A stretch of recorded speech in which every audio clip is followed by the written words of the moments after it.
Bonjour, bienvenue à tous. Alain, vous voulez un petit peu d'eau? Vous avez beaucoup parlé. Oh, une demi-heure Un petit peu plus, en vrai. Ah, tenez. Guillaume, on va commencer par vous. Je suis désolée, je ne commence pas par les dames, mais j'ai ma petite logique. On commence par vous parce que vous aussi, vous connaissez les situations d'urgence. Là, vous nous avez parlé, Alain, donc des situations d'urgence du GIGN quand il doit intervenir ou quand il doit faire face à une crise pour protéger le président. Donc vous êtes ambulancier et là, sur ce plateau, vous êtes le premier à présenter ce profil. Vous êtes ambulancier et sophrologue, mais vous avez suivi la formation de 2 ans en sophrologie pour servir votre métier d'ambulancier, et votre cœur de métier reste ambulancier du SMUR. Pourquoi est-ce que vous avez senti que vous avez besoin de nouveaux outils? C'est mon métier d'ambulancier qui m'a fait rechercher d'autres moyens de prise en charge, en fait. C'est comme ça que je me suis tourné vers la sophrologie, parce que le SMUR, c'est un métier d'urgence et on a tendance à attaquer un petit peu la victime un peu vite. C'est dur quand vous le dites comme ça. Hein. On a tendance à attaquer la victime un peu vite. Ouais, c'est un peu la médecine de guerre, un petit peu, le SMUR. Hein, c'est un peu comme ça. Hein, donc, du coup, c'était un peu l'esprit que j'avais, en tout cas. On bondissait un peu sur la victime. Et la prise en charge était quand même pas terrible. Et c'est comme ça que je me suis interrogé en me disant, mais comment on peut faire autrement en prenant un peu plus soin, je veux dire, de la personne et de la victime, qui est déjà pas bien en temps normal. Et c'est comme ça que j'ai fait, après quelques recherches, je me suis tourné vers la sophrologie qui me permettait, je pense, de prendre en charge plus calmement les choses, et ce que j'ai pu réussir à prouver après avec le temps. Alors, vous allez nous parler de ce qui s'est passé la première fois, parce qu'on en a parlé beaucoup hier, hein, de la façon d'intégrer la sophrologie dans l'hôpital, dans une équipe pluridisciplinaire. Là, on est dans une situation d'urgence, mais on est encore dans le domaine de la santé. Mais du coup, sur cette première intervention, donc il s'agissait d'une jeune femme accidentée moto ou voiture, oui, c'est ça, moto. Ouais. Donc, situation gros choc, multiples fractures, elle n'était pas très bien. Est-ce que du coup, la sophrologie, donc à ce moment-là, c'est la première fois que vous utilisez vos nouvelles compétences. Est-ce que vous l'avez fait parce que vous aviez envie d'améliorer la prise en charge de la patiente, ou est-ce que aussi, comme nous l'a laissé entendre Alain Le Carreau, le fait de pouvoir vous-même avoir bénéficié de ce parcours de sophrologue, ça vous a permis d'être dans un état de conscience qui vous rendait plus performant, plus bienveillant, plus existant, plus vivant? Qu'est-ce que je pourrais utiliser comme autre mot? C'est difficile. Je ne sais pas trop ce qui m'est arrivé à ce moment-là, parce qu'en fait, j'avais pas encore... entre guillemets, imposer la sophrologie au sein du SMUR. À l'époque, c'était vraiment, et effectivement, la toute première fois que j'allais le mettre en place, et sans l'autorisation de qui que ce soit, en fait. J'avais pas l'autorisation non plus du médecin, j'avais parlé beaucoup de la sophrologie, etc., mais je l'avais jamais encore mis en action. Mais là, je me suis trouvé face à cette victime d'un accident grave, hein, vraiment polytraumatisé, en arrivant auprès d'elle, j'ai commencé à faire mon travail tout à fait normalement. Et je me suis mis en contact simplement avec elle. J'ai commencé à lui parler parce que forcément elle souffrait énormément des grosses fractures au niveau des jambes et des bras. Et peut-être à l'intérieur, on ne savait pas trop ce qui se passait, bien évidemment. Et j'ai croisé son regard et j'ai vu qu'elle m'écoutait à ce moment-là. Et du coup, je me suis dit, j'ai des outils pour l'aider, il faut que je l'aide avant qu'on puisse, parce que je savais que la mise en place de la médication allait être longue, vu la circonstance. Il faut savoir qu'elle avait été propulsée sur plusieurs mètres et elle était en plein milieu d'un champ qui venait d'être labouré pour que ce soit mieux. Et puis en Normandie, le terrain est sec, évidemment, donc c'est toujours sympa d'être pataugé dedans. Donc du coup, voilà, j'ai imposé la sophrologie à ce moment-là, j'avais son contact. Et je me suis dit, il faut que je l'aide, ça va être long, maintenant il faut que j'essaye quelque chose. Et je suis parti avec les techniques, les outils que j'avais à ce moment-là. Et on m'a laissé faire. J'ai eu cette chance que le médecin me laisse faire. Il a compris à un moment, en me regardant, il s'est dit clairement, Guillaume est en contact avec, je ne lui parle absolument plus. À la victime, je parle. Et oui. Vous lui parliez pendant qu'il la branchait? Lui, il me parlait vaguement dans les oreilles en me disant voilà, il va se passer ci, il va se passer ça. Mais du coup, plus personne ne s'est adressé à la victime. Elle n'avait qu'un seul contact, c'était moi. Et il m'a laissé travailler tout le long, en fait. Et là, vous avez senti qu'elle était relativement apaisée et qu'elle supportait mieux ses premiers soins. Ouais. La douleur. Elle a mieux supporté la douleur. Et pour la petite anecdote, voilà, il s'est passé quelque chose de, voilà, qui a imposé du coup la sophrologie au SMUR après. C'est que le médecin s'est permis de réaxer le fémur sans médicament. Et là, c'est quelque chose d'horrible. Le fémur, c'est l'os de la cuisse, c'est le plus gros colonné qui est très très douloureux quand on tire dessus. Et il a fait ça sans me le dire, heureusement, parce que moi j'aurais eu peur pour elle et je pense que c'est moi qui aurais lâché prise. Et là, du coup, voilà, il a fait ça et après, du coup, le retour de staff le lendemain matin, parce que c'était en pleine nuit, sinon c'est pas drôle. Le retour de staff le lendemain matin a été important et là, il y a eu des vrais retours sur la sophrologie en se disant. Les médecins entre eux se sont dit oui, Guillaume fait ça, maintenant il y a un outil supplémentaire et ça a attisé la curiosité des autres surtout. D'accord. Donc ils ont tout fait pour que je travaille après. Ah, okay.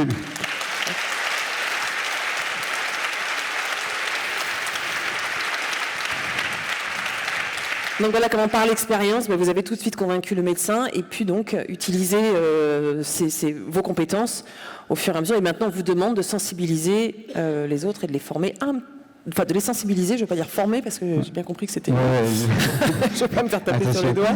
Oui, mais de les sensibiliser, en tout cas, à ces techniques. Mais du coup, alors, je vais revenir vers vous, Alain Carreau, en quelques minutes. Ce qui se passe là, dans des situations comme ça, parce que vous aussi, ça vous rend plus vigilant au moment de l'intervention. C'est ce qui se passait aussi pour vous au sein du GIGN ou au sein de la garde rapprochée. Grâce à la sophrologie, vous pouvez vous mettre dans des états de conscience modifiés, vous en parliez, mais dans un état de vigilance extrême qui vous rendait plus performant. Ah, avec un micro. Oui, ces techniques que j'appelais les techniques de retour à soi permettaient de quitter l'état de conscience ordinaire dans lequel on était ou dans lequel on risquait de partir lorsque nous arrivions, mais comme les ambulanciers ou comme les gens des secours qui arrivent sur un théâtre d'accident. Nous, lorsque le président, par exemple, a arrivé, il y avait un contexte avec une foule, des gens qui... Enfin, il y a du bruit, ça bouge, ça remue, surtout en Afrique, hein, donc c'est l'accueil populaire, etc. Si on se laisse prendre par ces vibrations, on part dans ces vibrations. On semble être présent, mais en fait, on n'est pas présent. Notre corps est présent, mais nous, on est pris par le chaos, par le bruit, par le vigilance. La vigilance nécessite effectivement que l'on puisse sortir de cet état-là pour rentrer dans notre état intérieur du retour à soi. Et là, j'ai quelques techniques que je n'ai pas eu le temps de mettre en place, mais qui nous mettaient tout de suite dans cet état intérieur qui faisait que, d'abord, c'était automatique souvent, hein, c'était par la répétition et par la répétition de ces actions. Automatique parce que vous étiez entraîné. Oui, parce qu'on était entraîné et c'était le groupe. Il y avait aussi l'effet du groupe.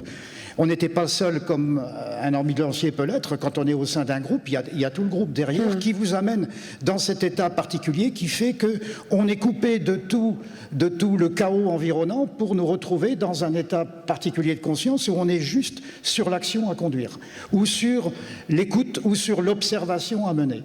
Et c'est ce qu'on appelle l'hypervigilance. Et à partir de là, nous sommes aptes à accueillir des informations que l'on n'a pas forcément dans l'état ordinaire de conscience. D'accord. Comme vous êtes extrêmement présent, extrêmement vigilant, vous pouvez, en situation d'intervention, être concentré sur votre mission, quel que soit le chaos ambiant, ou dans le cadre de la protection du président, pouvoir repérer des comportements anormaux dans une foule un peu délirante, un peu excitée, un peu hurlante. Et là, on peut comparer ça un peu à un film qui tournerait au ralenti et on verrait la menace qui viendrait d'un individu, par exemple, qui lui n'est pas dans l'état des autres qui attendent le président de façon pacifique ou enthousiaste ou en gueulant, ça dépend suivant de la nature des gens présents, mais il y a une forme de tension particulière vers la personne du président. Celui qui lui va faire quelque chose, il n'est pas dans cet état-là et c'est celui-là qu'on doit aller chercher. Et c'est celui-là que vous pouvez repérer si vous êtes présent et hyper vigilant. À condition nous-mêmes d'être dans cet état particulier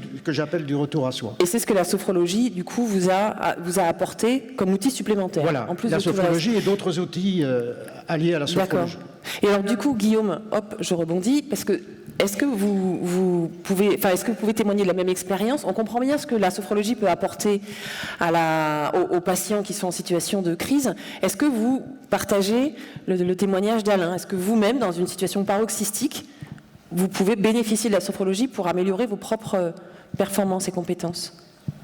Oui, alors ma première compétence, c'est la conduite rapide déjà, donc un effort de concentration énorme.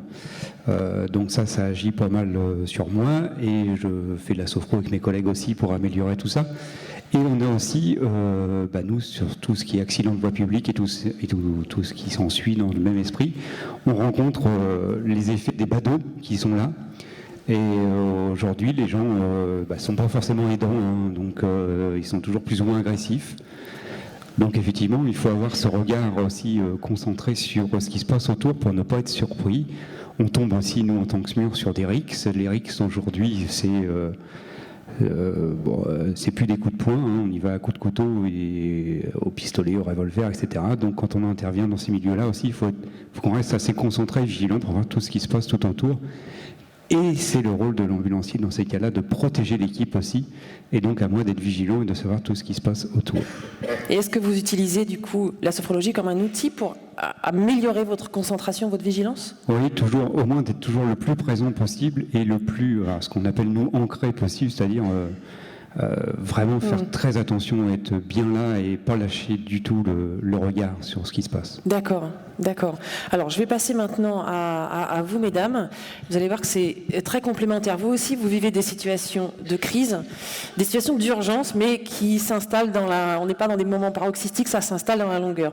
Le DFF. Prenez un micro, ça va être plus pratique. Un bel acronyme, qui veut dire Centre d'information sur les droits des femmes et des familles. Alors, Marion et Laure. Laure, Marion, merci. Donc Laure, alors vous êtes complémentaires, on avait une équipe pluridisciplinaire hier et c'est un peu le cas encore aujourd'hui. Vous Laure, vous êtes sophrologue. Oui.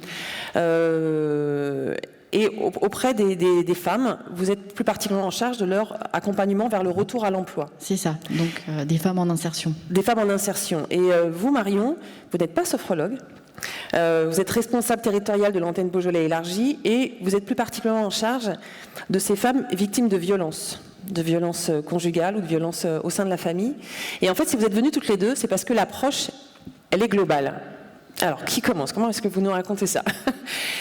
Dites-nous Marion, alors vous êtes dans le cas, alors voilà, hier on avait sur ce plateau des sophrologues qui exercent le métier de sophrologue. Aujourd'hui on a, avec Alain et Guillaume, des gens qui utilisent la sophrologie pour servir leur cœur de métier. Vous n'êtes pas sophrologue, mais vous dites, il m'en faut, auprès de moi. En tout cas, ce que je dis, c'est que sur l'accompagnement qu'on a des femmes victimes de violences, tout type de violence, mais majoritairement des violences conjugales, on a des femmes qui vont avoir des conséquences psychologiques et des psychotraumas sur tout ce qu'elles ont pu vivre ou ce qu'elles vivent. Et ça a des incidences psychiquement et ça a des incidences physiquement. Et du coup, dans l'accompagnement, on doit travailler sur ces deux volets avec elles et je suis amenée à me dire vers quel autre professionnel on va pouvoir travailler pour pouvoir les accompagner et sortir. Ça va être des femmes qui vont être ambivalentes, en hypervigilance, avec un taux d'angoisse, elles ne dorment plus, elles ont une estime d'elles qui est complètement plus bas puisque c'est l'objectif des auteurs des violences notamment conjugales. Et donc tout ça, c'est comment on arrive à les accompagner et utiliser des outils. Voilà. Et des fois, moi, il m'arrive, alors que je suis pas sophrologue, de leur dire fermez les yeux, on va respirer, on va essayer de faire quelque chose parce que là, c'est pas possible, vous n'êtes pas cohérente dans ce que vous me dites et moi, du coup, je peux pas vous aider. Bien sûr, on comprend bien que ces femmes-là peuvent pas rentrer dans un schéma d'insertion, trouver un emploi en étant dans cet état-là de fragilité, de vulnérabilité, d'angoisse. Et du coup, vous avez recours à la sophrologie plus, pas à la psychologie, parce qu'on pourrait dire dans des cas pareils, on est dans des cas de traumatisme, hein, comme pour des gens qui ont eu des accidents graves. Si vous avez recours à la sophrologie, c'est parce que c'est un outil qui est rapide à mettre en place et facile à mettre en place. Ça ne veut pas dire qu'il ne faut pas aller voir des psychologues, hein, on est bien d'accord. Hein. Non mais c'est pas suffisant en fait, les psychologues, ce qu'on dit c'est plutôt ça, c'est-à-dire que moi je les aide à mettre des mots et à reconnaître qu'elles sont victimes de violences, qui est la première étape, et après on a plusieurs orientations vers des professionnels de santé et des professionnels de manière globale. Et ce qu'on évoque, c'est qu'en fait, il faut une approche pluridisciplinaire et qu'il faut plusieurs professionnels. Et un psychologue ou un psychiatre, c'est pas suffisant. Des fois, il faut aller voir un kiné, il faut aller voir un chiropracteur, il faut aller voir un sophrologue, parce que du coup, en fonction des personnes et de là où elles sont, du coup, il leur faut une approche globale pour pouvoir sortir. D'accord, alors il faut une approche globale et trouver le meilleur outil pour entrer dans un chemin de reconstruction. Et parfois, c'est la sophrologie. On le disait hier, il est parfois plus facile pour certaines personnes de s'adresser d'abord à un sophrologue. Ça les effraie moins que d'aller voir un psychologue. Comment est-ce qu'elles réagissent, Laure, ces femmes? Donc vous leur allez-y. Alors du coup, moi je rebondis, c'est que moi je suis sur le volet insertion, mais la plupart des femmes qu'on accompagne en insertion sont victimes de violences ou ont été victimes de violences. Donc pas forcément conjugales, mais psychologiques, et puis violences sociétales. Elles sont en grande précarité, elles vivent dans les quartiers, donc voilà, elles cumulent en fait un certain nombre de violences. Et quand nous on les accompagne, c'est donc moi j'ai mis ça en place au sein du CIDF au travers de plusieurs actions, donc des ateliers collectifs thématiques, et puis aussi plusieurs ateliers conséquents. Et là, je sors d'un groupe où elles s'en sont emparées très rapidement, vraiment. Donc, c'est-à-dire que sur 12 séances consécutives, au bout de la 3e, elles-mêmes, lors d'une séance, se disent « Ah ben là, pendant cet exercice-là », et elles font le retour après, là, je vous ai pas écouté parce que j'avais mal quelque part, j'ai fait l'exercice qu'on avait fait la dernière fois, et puis après, j'ai repris la séance. D'accord. Au bout de 3 ou 4 séances, elles en avaient jamais fait avant. Donc elles se sont emparées, en tout cas pour le groupe que j'ai eu là dernièrement, très rapidement des outils. Elles ont mis ça en place aussi chez elles, avec leurs enfants. Donc je trouve que c'est très rapide. Donc elles ont très vite constitué leur propre boîte à outils avec ce que vous leur avez apporté. Oui. Vous me parliez du syndrome de la dernière chance. Vous me disiez qu'elles étaient extrêmement réceptives parce qu'au point où elles en sont, elles se disent il faut que j'essaye quelque chose. C'est ça. Et pour celles qui étaient là dernièrement, c'est-à-dire écoutez Laure, il y en a, je sais pas quoi faire, je sais plus là, donc je viens parce que j'essaye. Il y en a d'autres qui disent je vais voir, j'y crois pas trop, mais je viens. Et puis au final, elles ont adhéré et elles ont vu que c'était extrêmement bénéfique pour elles. D'accord. Donc là, vous les voyez quand c'est au sein du CIDF. Oui. Donc vous avez un atelier de 12 séances. Oui. Et ensuite, vous ouvrez la place à d'autres. Est-ce que, à l'issue de ces 12 séances, elles reviennent vous voir? On les a en accompagnement. Mes collègues les ont en accompagnement. Moi, je viens en plus. Donc, du coup, je propose ça au sein du CIDF et on souhaite le développer de plus en plus. J'ai l'avantage d'avoir une direction qui est à l'écoute et qui souhaite aller dans cette optique-là. Et c'est des choses qu'on fait valoir aussi auprès de nos financeurs. Donc c'est déjà un grand pas. D'accord. Alors, par rapport, on va s'adresser aux gens qui sont dans la salle. Il y a beaucoup de sophrologues en formation. Oui. Qu'est-ce que vous leur conseilleriez? Parce que là, on arrive dans des domaines qui sont des domaines très particuliers. On parle de victimologie, on parle de traumatisme. J'imagine qu'il faut un niveau de connaissance ou des prérequis. Enfin, quels sont les prérequis si on veut mettre sa sophrologie au service de ce type de personnes? Alors après, c'est d'avoir cette écoute. La sophrologie, c'est une chose. Moi, je vois, c'est mon métier initial d'être dans l'accompagnement. Et puis, je me suis formée en sophrologie. Donc, en fait, c'est vraiment très, très complémentaire. Ce qu'on disait hier, utiliser ses talents, c'est d'avoir déjà ces envies d'aller vers ce public-là qui est en grande difficulté. Donc, une grande écoute. Et puis, être aussi dans la créativité. D'accord, alors là vous rejoignez ce que nous disait Marie-Claire Bouters, je ne sais pas où est-ce qu'il est aujourd'hui, hier. Utiliser son premier domaine de compétences, ses talents, ses premières compétences avant d'être sophrologue, et compléter aussi ce que vous avez fait, vous également, et compléter avec la sophrologie. Ouais. Dans l'écoute et la bienveillance. Alors il y a quelque chose que vous partagez aussi avec Françoise Chomérac. Vous me disiez ces personnes que vous voyez, donc c'est beaucoup une population souvent, pas uniquement, mais majoritairement maghrébine, donc dans des situations de grande souffrance et de grande violence. Vous proposez une approche globale et vous portez pas de jugement Pas de jugement. sur leur situation, parce qu'elles se culpabilisent déjà bien suffisamment. Françoise, c'est la même chose pour vous. Vous intervenez, vous êtes sophrologue, vous intervenez en milieu carcéral. Vous aussi, Alain, d'ailleurs, vous intervenez aussi en milieu carcéral. Et la première chose que vous m'avez dite, c'est que ce sont des gens que vous aidez, que vous accompagnez. C'est ça, ce sont des gens en fait. C'est-à-dire que quand ils viennent au sein des groupes, ben voilà, c'est des personnes qui arrivent à un moment donné de leur existence et peu importe leur acte qui les a amenés en détention, moi je les prends comme ils sont au moment où ils arrivent. Vous ne posez pas de questions sur les raisons de leur incarcération? Aucune. D'accord, ça vous savez pas? Non. D'accord. Quel est l'apport de la sophrologie pour ces gens qui sont en prison? De quoi souffrent-ils et de quoi ont-ils besoin? En détention, en fait, la plus grande difficulté qui ressort, c'est simplement d'être. Ça commence déjà par la petitesse des cellules. Hein. Quand on est 1 ou 2 dans 9 mètres carrés, ou 2 ou 3 dans 11 mètres carrés, ça situe déjà bien la problématique. La perte de soi avec un code vestimentaire précis, des interdits sur les bijoux, la perte des amis, du travail, difficultés familiales. Voilà, on ne peut pas échapper non plus aux cris des autres cellules, aux claquements de porte, aux insultes, aux pressions qui viennent entre détenus ou au contraire avec le personnel surveillant aussi, les ouvertures de portes constantes, les difficultés de téléphone, de cantine avec des prix plus élevés, l'accès au travail qui n'est pas suffisant, l'accès à la formation aussi ou à la scolarité. Et qu'en fait, surtout les personnes, quand elles arrivent la première semaine, il y a beaucoup de rendez-vous parce qu'ils font le point sur la scolarité, sur le parcours professionnel, sur l'état de santé. Donc en fait, pour la personne incarcérée, elle croit que c'est le début de quelque chose. Et en fait, pour l'administration pénitentiaire, c'est une manière de classer la personne en détention, c'est-à-dire savoir si elle est apte au travail, si elle a des tendances suicidaires. Vous voulez dire quoi? Tous ces rendez-vous, le fait qu'ils vous voient vous? Non, les rendez-vous avant. Les rendez-vous, voilà, ça permet à l'administration de savoir à qui elle a affaire. C'est ça, pense que d'un coup, il va se passer quelque chose pour elle.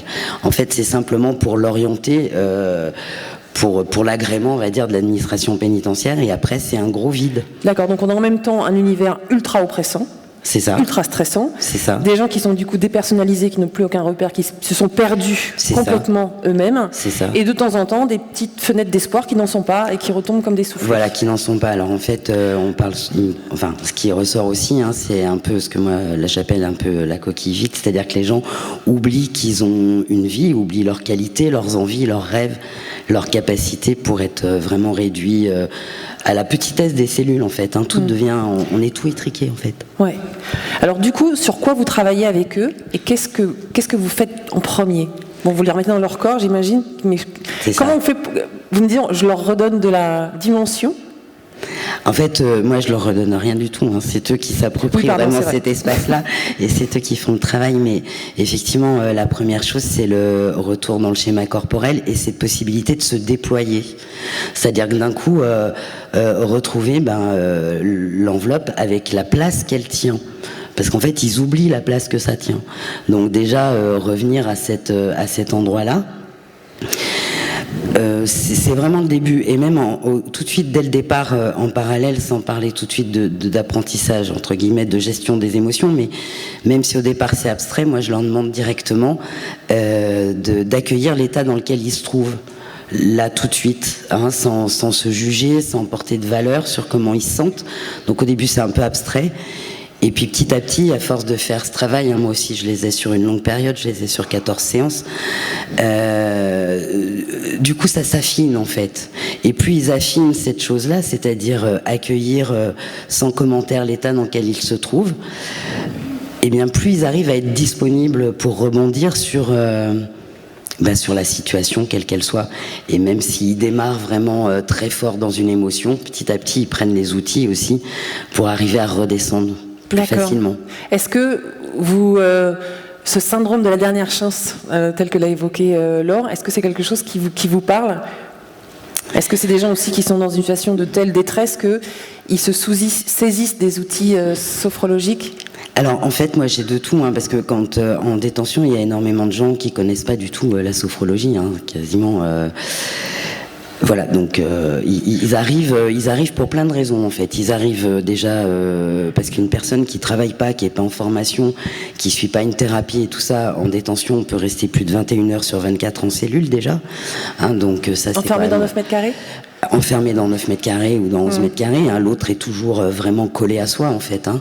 Donc il y a des personnes qui arrivent juste pour se balader, mais c'est une très bonne raison de venir juste pour se balader, parce que justement c'est une ouverture à tous les possibles en fait. Voilà. Du coup je sais plus, j'ai perdu le fil. Bon, ils sortent des 9 mètres carrés. Non. Le fil, c'était donc, il commence à se déployer. Oui, c'est ça. Mais là, du coup, ils réalisent très vite que c'est pas, qu'effectivement, ils sont sur un chemin. C'est ça. Et qu'il va se passer quelque chose pour eux après, contrairement aux autres rendez-vous qui sont parfois un petit peu décevants pour eux. C'est ça, parce qu'en détention, souvent les personnes ont un rapport à leur corps via le sport collectif, par exemple. Et du coup, l'idée, c'est de sentir son corps, mais en force, on va dire, avec des courbatures, une sensation d'exister comme ça. Et du coup, nous, avec la sophrologie, la proposition, elle est tout autre. Hein, elle est de cette rencontre un petit peu par l'intimité de soi, qui peut être très dérangeante. Hein. Au départ, il y a vraiment des gens qui viennent dans un cadre de volontariat ou qui sont indiqués dans des cadres de programmes de préparation à la sortie. Et vraiment, il y a des réactions qui peuvent être très, très contre. Au départ. Mais moi, je les laisse.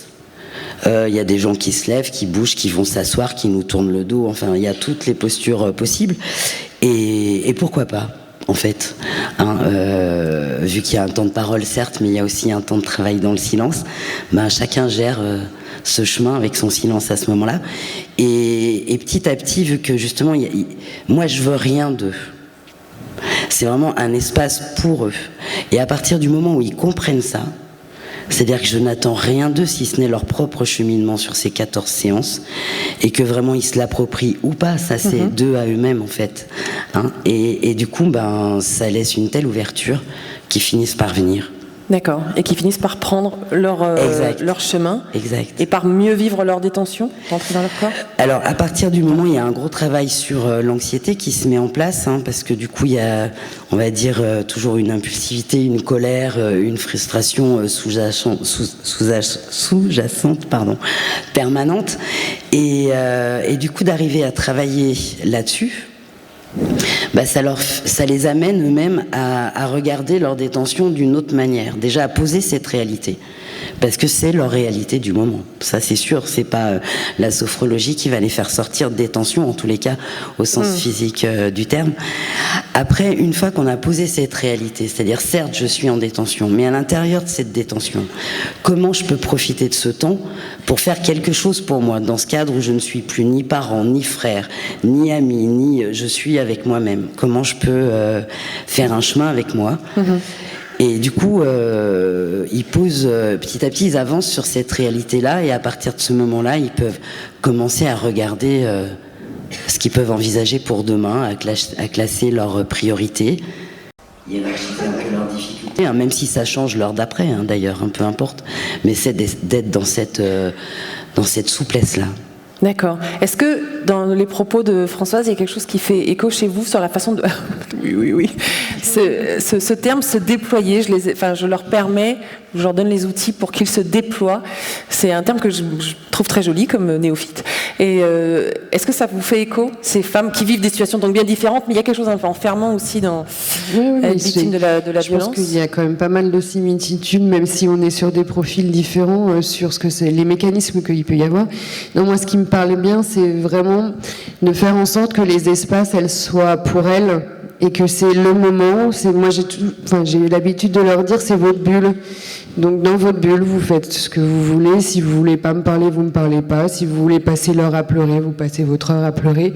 Si vous êtes en colère et que vous voulez l'exprimer, et il y a vraiment un travail sur comment matérialiser les émotions, où je trouve que du coup, on arrive en face avec des personnes qui ont une vraie difficulté à exprimer leurs émotions, et des fois on va pouvoir avoir des personnes qui vont nous raconter, des femmes, mais des choses absolument atroces, mais qui vont le dire d'un ton totalement neutre, parce que du coup il y a une amnésie complètement dans les émotions et dans ce qu'elles ont vécu, et ça faut les reconnecter avec à la fois leur esprit, leur corps et leurs émotions. Et du coup, ça prend énormément de temps, mais c'est vital. Et quand on a réussi ça, quand elles ont réussi ça et qu'elles y arrivent après, elles arrivent à commencer le chemin de la reconstruction, qui est comme long, mais au moins elles se ressentent sur elles et elles savent ce qu'elles ont besoin pour à la fois déployer et recentrer sur elles, et du coup elles peuvent se remettre en marche, envisager une reconstruction. Alain, oui? Oui, alors j'ai travaillé également avec des jeunes délinquants. C'était des jeunes de 16 à 18 ans qui étaient fichés S. Et donc qui étaient enfermés parce que c'était chaud pour eux et c'était chaud aussi pour la société. Et donc la première fois que j'ai eu à les accueillir, enfin à accueillir certains d'entre eux, ça a été exactement ce que tu as dit là. Il y avait comme une forme d'abord de construction de murs, comme un mur qui se mettait en place parce qu'ils ne se connaissaient pas les uns les autres, et en plus il y avait des filles et des garçons. Donc c'était très, très spécial. Et donc ils ont constitué une forme de groupe face à l'intrus que j'étais. Et donc j'ai laissé le temps que et je l'ai même provoqué involontairement d'ailleurs. Hein. J'étais venu moi avec mon programme, et tout de suite le programme j'ai pu le laisser à part et découvrir ce qu'il y avait devant moi, quoi. Et tout pouvait arriver, quoi. Donc et tout semblait arriver, sauf malgré tout un profond respect et puis une découverte de leur part du groupe et de leur place au sein du groupe qu'ils venaient de constituer face à moi. Donc c'était déjà quelque chose d'assez important et intéressant à faire. J'avais au moins quelque chose en face de moi à gérer et à traiter, et c'est ça qui est important. Ensuite, je les ai laissés discuter. Il y a un moment, je suis intervenu et j'ai dit: maintenant, vous allez fermer les yeux, comme je l'ai fait tout à l'heure. Mais fermer les yeux pour des gens qui vivent incarcérés, c'est tout un programme. Et c'était déjà quelque chose d'énorme que je leur demandais simplement de fermer les yeux. Et non seulement content de fermer les yeux, j'ai fait comme je vous ai fait à vous-même. J'ai dit: maintenant, vous souriez. Laissez venir le sourire. Alors ça les a beaucoup fait rire. Et comme ça les a beaucoup fait rire, ils sont partis dans une forme de stress, dans des rires qu'ils ne pouvaient pas contrôler, et j'étais rentré dans le yoga du rire. Et donc à partir de là, je les ai récupérés au bout d'un temps, où je les ai laissés rire tous leurs sous. Je les ai ensuite allongés, où ils ont pu continuer à rire. Et là, les émotions sont sorties, et j'ai pu les récupérer à la première séance, en somme, des bribes de choses qui sortaient, après être passé d'une sophro traditionnelle que je voulais mettre en place à du yoga du rire naturel qui s'est fait, et connaissant la technique et la maîtrisant, j'ai laissé Vous avez rebondi de cette manière-là. J'ai rebondi de cette façon-là pour faire naître quelque chose au niveau du sorti des sentiments. Et dès qu'il y en a un qui a parlé, les autres ont voulu parler aussi. D'accord. Donc là, ce que vous êtes tous en train de dire, quand on a face à nous comme ça des populations avec des profils extrêmement douloureux, des traumatismes, l'écoute, bon, vous en parlez tous de l'écoute, mais là c'est l'écoute puissance en ultra-vigilance, et surtout être capable d'inventivité et de créativité, quoi. On bouleverse la séance, on ne fait pas l'exercice qu'on avait prévu, on s'adapte, ce que vous disiez aussi Françoise, parfois vous ne faites pas ce que vous avez prévu parce que la personne n'est pas en état de le recevoir, donc être capable... Et alors est-ce que ça ne demande pas... Alors j'ai 3 questions à vous poser. Est-ce que ça ne demande pas du coup énormément d'expérience ? Est-ce qu'on peut embrasser la sophrologie, enfin ce type de carrière, quand on est tout jeune sophrologue ? Moi, j'ai envie de dire que c'est possible. Et c'est vraiment où là, c'est de s'écouter, et aussi la créativité. On est face à un groupe, il y a des choses qui se passent, et on est obligé de réagir et de faire en sorte qu'on réagisse à ce qui se passe. Donc là, c'est être obligé de faire preuve de créativité. D'accord, donc c'est-à-dire que ça marche quand on est très jeune et qu'on n'est pas formaté par des années de... je vous provoque.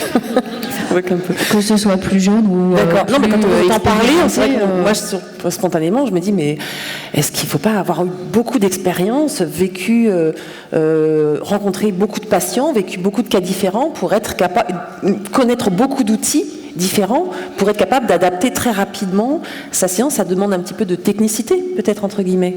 Ou pas, hein J'irais pas forcément. Non. Enfin, pour moi, en ce qui me concerne, pour mon expérience, c'est que auparavant, quand je faisais que de l'accompagnement, j'avais déjà cette façon de faire. Et du coup, je pense que c'est plutôt personnel. Enfin, après, c'est chacun utilise sa personnalité, ses qualités, son expérience, qu'elle soit professionnelle ou personnelle. Enfin. Oui, utilisez vos talents, comme disait Marie-Claire. Mais du coup, tous les talents, tous vos talents. Il faut ouvrir l'imagination, la créativité. L'autre chose que je voulais vous demander, donc, Françoise, comment on entre dans le milieu carcéral ou comment on entre dans des services spécialisés? Bon, le SMUR, là vous êtes ambulancier du SMUR, donc vous êtes rentré comme ça. Non, mais comme sophrologue, comment on entre dans la prison? Alain aussi. On vous demande une étude aujourd'hui. Ça tombe bien. Hier, on parlait des scientifiques dont on avait besoin. On vous demande une étude pour pouvoir mesurer l'apport de la sophrologie dans le milieu carcéral. Alors en fait, on ne me demande pas d'études, mais c'est moi qui ai commencé ça directement à partir du premier moment où j'ai commencé. Vous récoltez de la donnée. Alors, déjà, entrer en milieu carcéral, ça reste quand même une sorte de mystère, si ce n'est que ce que je peux conseiller aux personnes, c'est de se rapprocher d'associations qui elles-mêmes interviennent en prison. D'accord.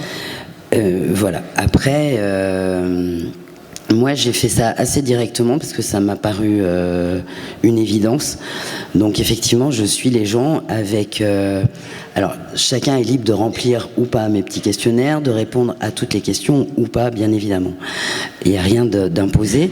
Mais, du coup, avec les motivations d'entrée... même si c'est juste cette fameuse balade ou gagner des jours sur la détention, parce qu'il y a un système un peu particulier. Et donc on fait des bilans déjà aussi un peu au milieu, savoir un peu où ils en sont. Et à la fin, je leur soumets un questionnaire assez détaillé qui permet justement de faire un état des lieux. Donc en fait, voilà, c'est une sorte d'état des lieux qui grossit au fur et à mesure du temps. C'est compliqué d'avoir aussi beaucoup de retours dans le sens où il y a des personnes qui vont être transférées ou qui vont sortir au milieu ou des choses comme ça. Donc il y a beaucoup de pertes de retours, on pourrait dire. Mais en tous les cas, voilà, je les rassemble, ces retours, et effectivement, j'essaye de les exploiter pour montrer petit à petit à la pénitentiaire, à l'administration pénitentiaire, le sens que ça peut avoir. D'accord. Donc ça peut être important aussi de documenter son activité pour nourrir le métier de... Bah oui, pour moi ça a été une évidence. C'était une évidence pour vous. Et je voulais surtout vous demander, alors tous, vous intervenez dans des milieux du coup difficiles, c'est votre quotidien, vous avez affaire à des gens qui souffrent, qui sont victimes de traumatismes, qui sont tout cassés, tout cabossés. Comment vous n'en sortez pas, vous, tout cabossé aussi, à la fin de la journée? Guillaume? Eh ben, on fait de la sophro.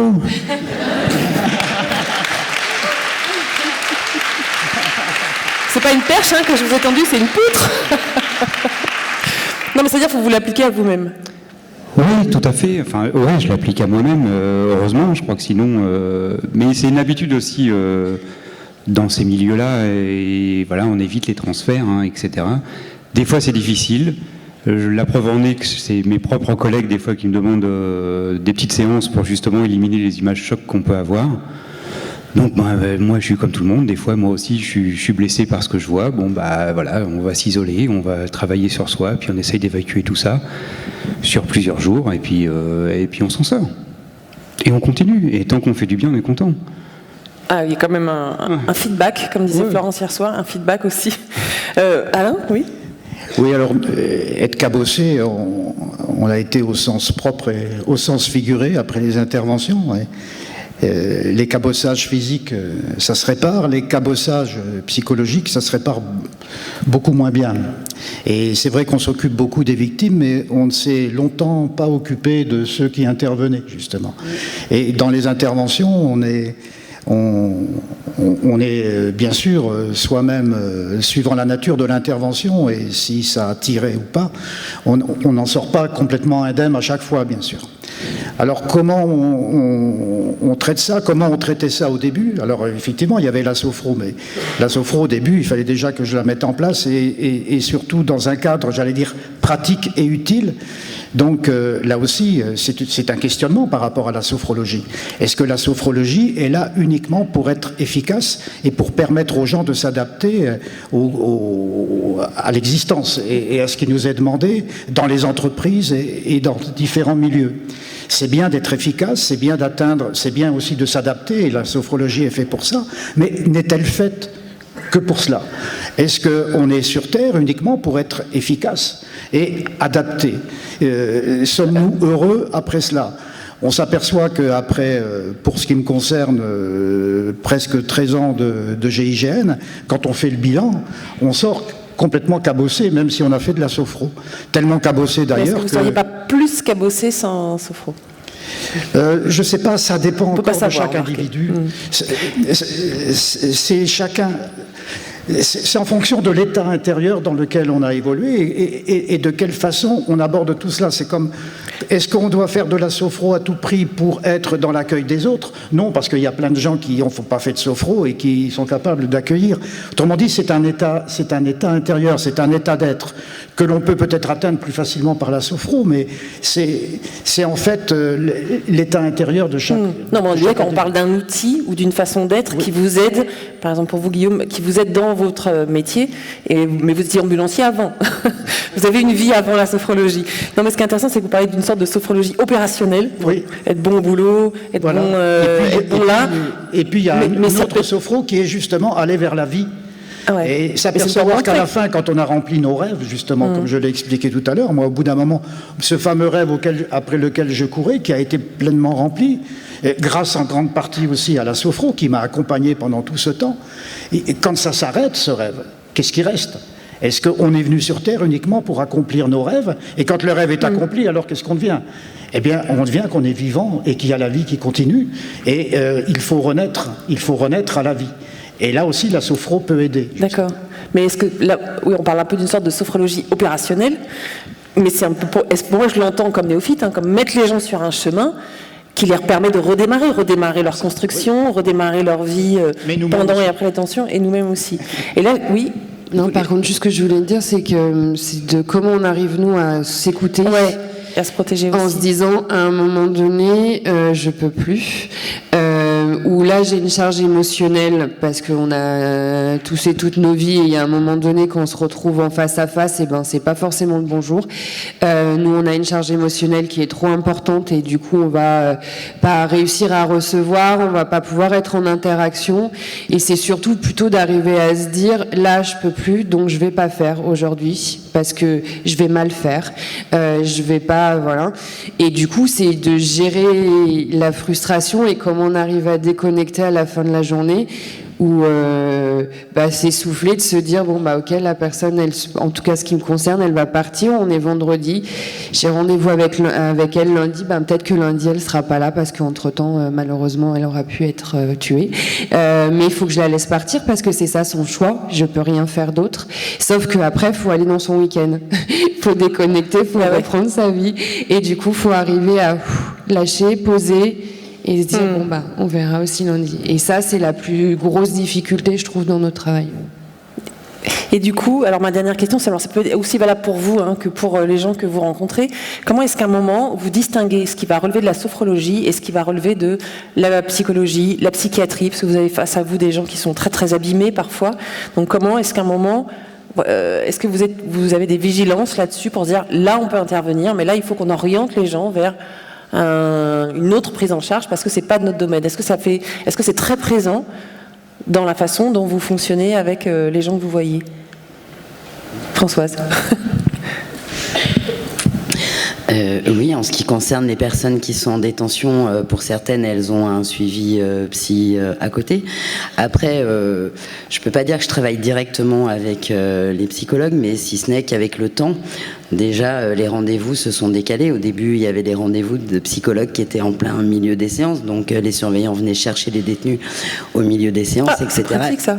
Ouais, c'est agréable. Et enfin, puis en plus, ça déstabilise complètement le groupe et tout ça. Donc, c'est très compliqué de redémarrer derrière. Donc, tout ça, c'est déjà bien posé. Mais du coup, ce que les personnes qui pratiquent la sophrologie en détention apprécient justement, c'est que ça les aide à corporaliser, on pourrait dire, des choses qui travaillent parallèlement en psychothérapie en fait, ou en thérapie par la terre ou des choses comme ça. Et par exemple, pour des nouveaux venus, parce que nous, on a un petit temps de parole au départ qu'on appelle l'humeur du jour. Hein, donc l'idée, c'est simplement de communiquer comme on se sent là tout de suite, maintenant, en arrivant. Au départ, ils ont peur, justement, qu'on tombe dans un espèce de choses où il faut s'exprimer. Comme ça, moi, j'ai des groupes de 10 à 12 personnes. Et d'un coup, non, ma première chose, c'est de leur expliquer, justement, qu'on n'est absolument pas dans un travail psychologique, mais dans un travail de ce que je sens pour savoir ce que je suis en tous les cas à ce moment-là. Oui, du coup là c'est l'approche rassurante et complémentaire de c'est ça, et puis l'approche tout de suite leur dire que si notre séance avait lieu par exemple 2 heures plus tard, qu'ils avaient 2 heures de plus de vie en détention, potentiellement ils seraient encore arrivés dans un autre état, que tout est évolutif. Et qu'il ne faut pas en avoir peur. Donc ce qui est important, c'est de travailler en réseau et en complémentarité, raison pour laquelle vous êtes d'ailleurs venues toutes les deux pour une approche globale et en réseau. Pardon, excusez-moi, je vous remercie beaucoup, tous les 5, pour vos témoignages, pour votre expérience. On va prendre quelques minutes pour... on va rallumer un petit peu la salle. Est-ce que vous avez des questions, envie d'intervenir? Oula, je vois des mains qui se lèvent comme ça. Oula, de partout. On va commencer ici. Je vous ai vu et puis je viens vous voir juste après.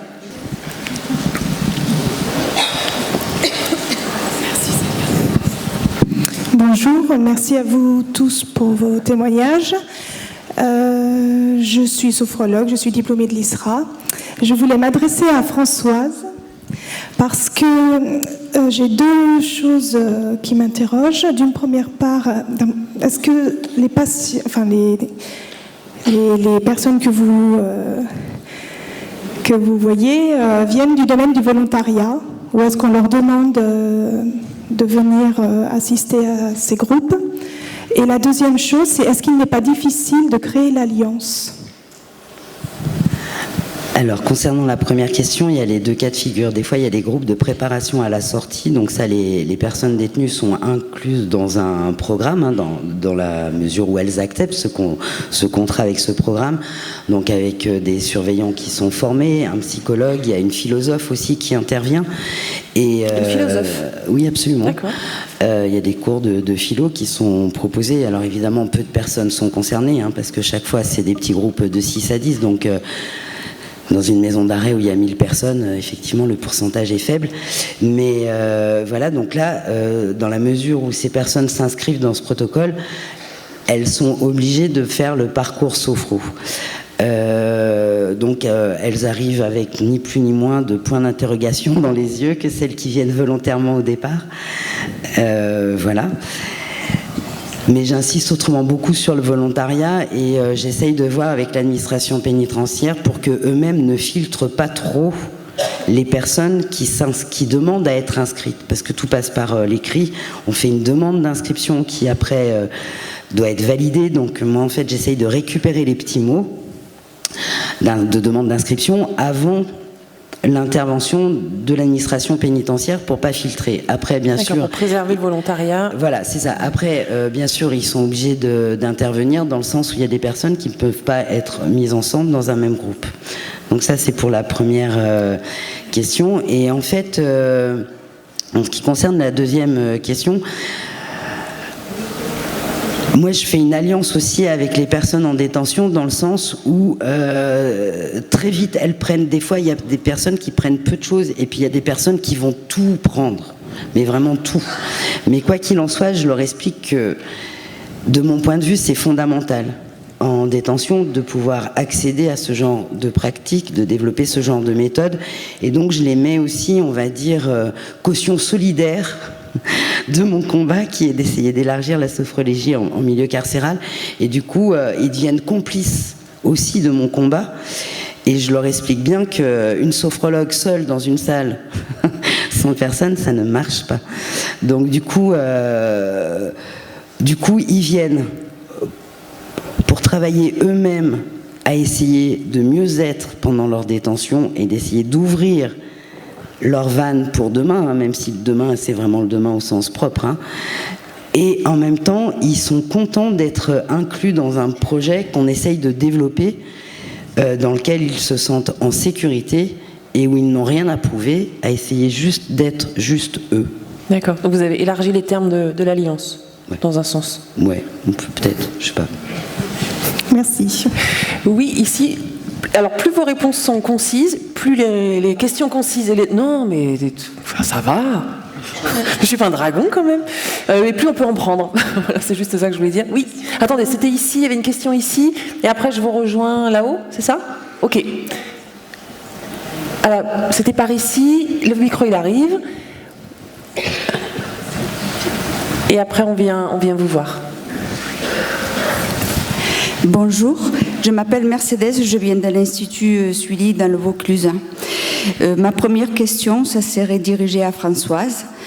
Ma question est, dans vos interventions auprès de ces personnes, vous le faites en tant qu'indépendante ou vous êtes sous contrat? Alors, j'ai d'abord développé une grosse partie de bénévolat, faut quand même le dire, c'est-à-dire que c'est un travail au long cours. Ensuite, on est plusieurs, on a créé une association. Donc en fait, je suis salarié de l'association.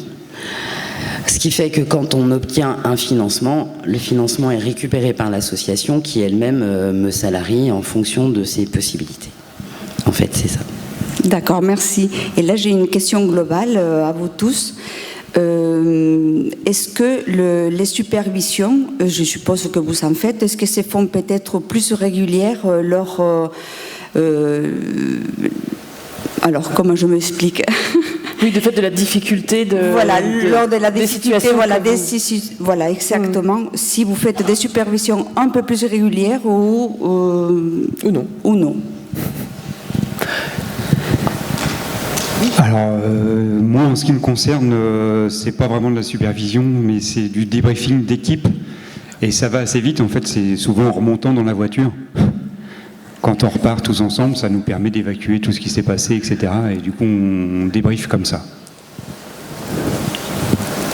Et on améliore les situations quand il y a besoin, mais généralement, la sophrologie est plutôt bienvenue en règle générale, donc au contraire, à chaque fois, je suis poussé à continuer et à continuer.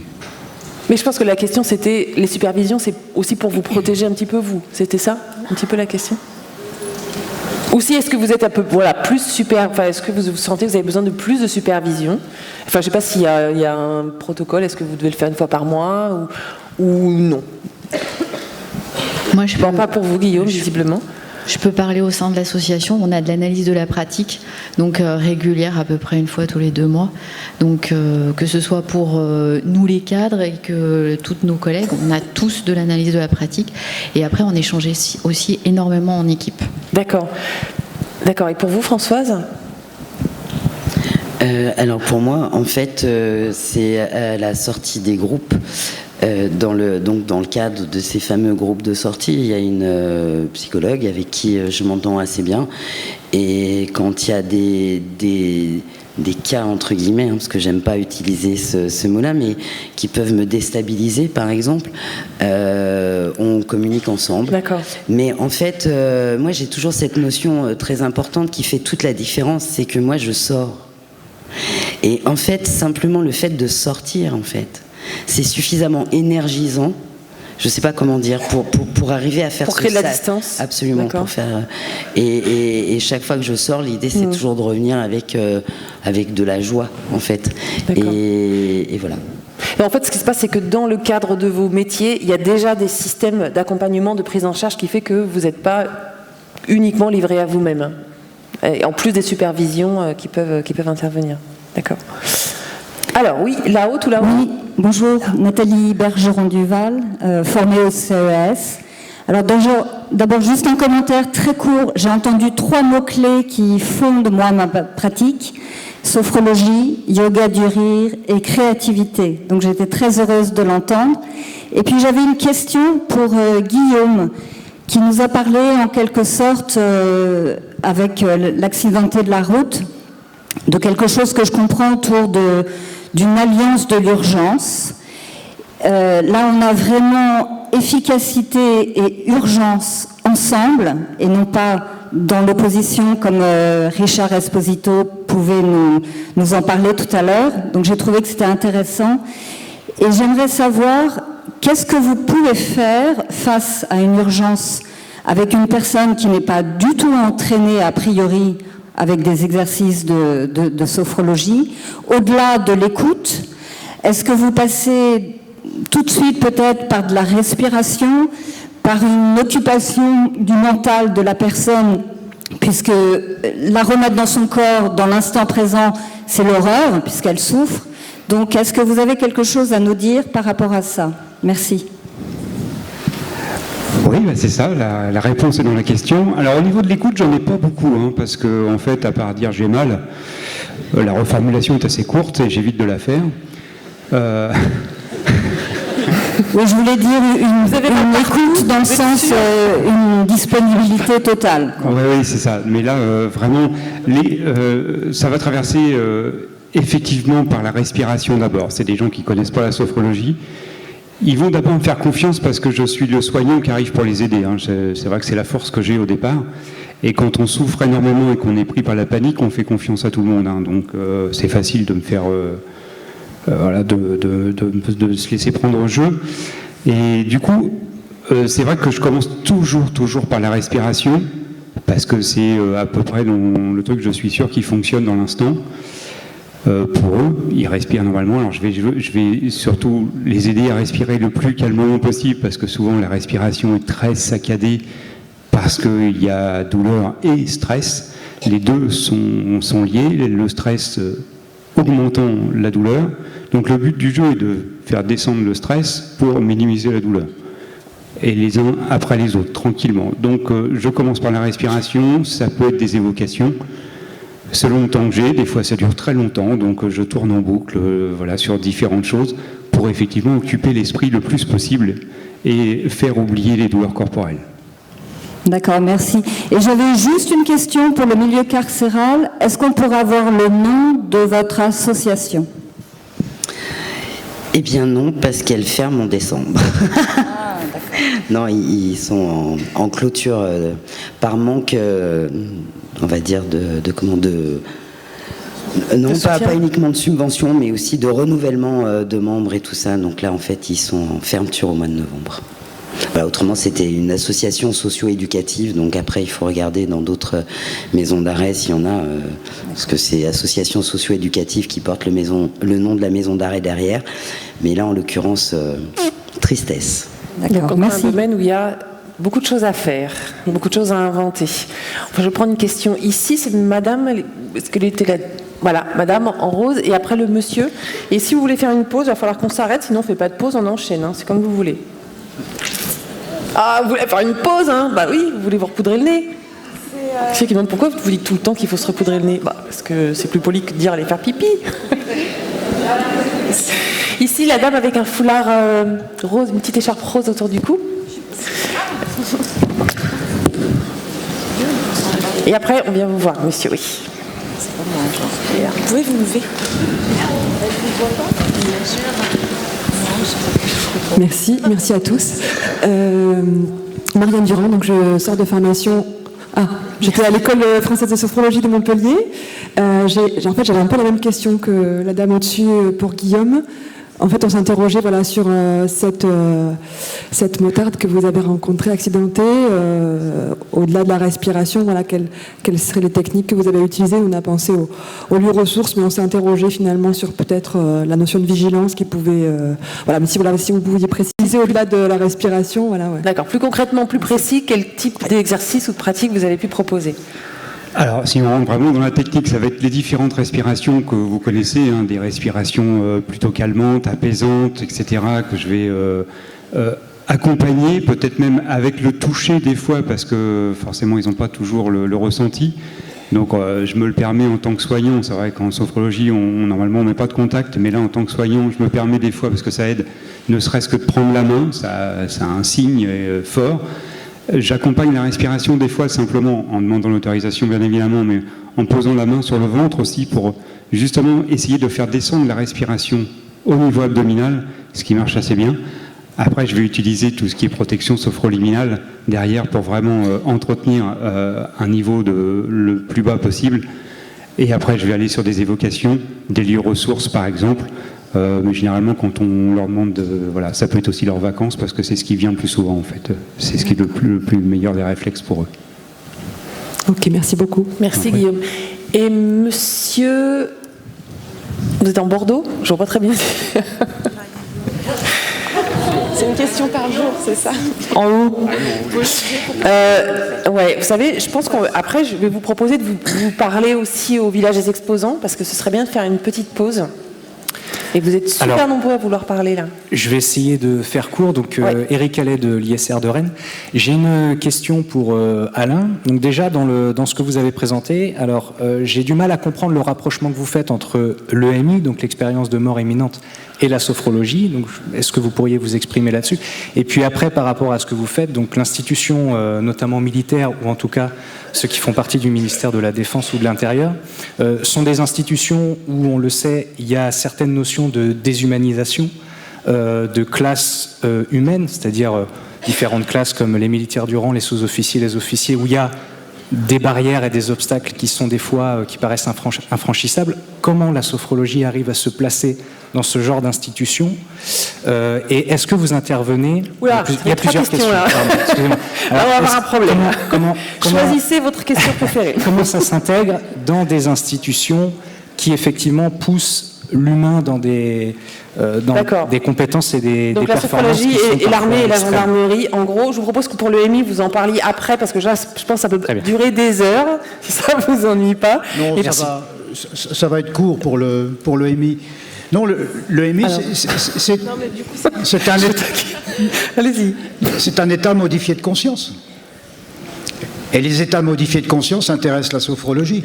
C'est une expérience que j'avais faite avant de connaître la sophrologie. Mais à partir de cette expérience que j'ai faite, que j'ai tirée, j'ai eu des éclairages personnels, individuels sur ce qu'était pour moi la vie, l'existence, la mort, etc. Donc j'en ai tiré pour moi-même une expérience individuelle et personnelle par rapport à ça. Mais ça intéresse la sophrologie dans la mesure où c'est un état modifié de conscience. Et que la sophrologie s'intéresse à tous les états modifiés de conscience. Voilà. Alors, la deuxième question... C'était la place, enfin, comment la sophrologie arrive à intégrer des mondes aussi, qui nous paraissent en tout cas aussi rigides que l'armée. Oui, alors, je pense que d'abord, il ne faut pas forcément étiqueter, il ne doit pas y avoir d'a priori, il ne doit pas y avoir d'a priori dans les gens que nous recevons, ne serait-ce aussi comme en prison.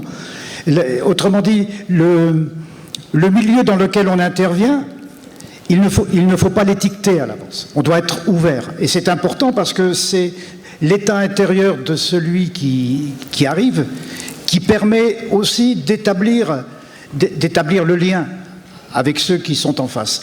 Alors, c'est vrai, on va pas se le cacher, que dans des milieux qui sont effectivement hiérarchisés ou contrôlants, il est très difficile de pénétrer.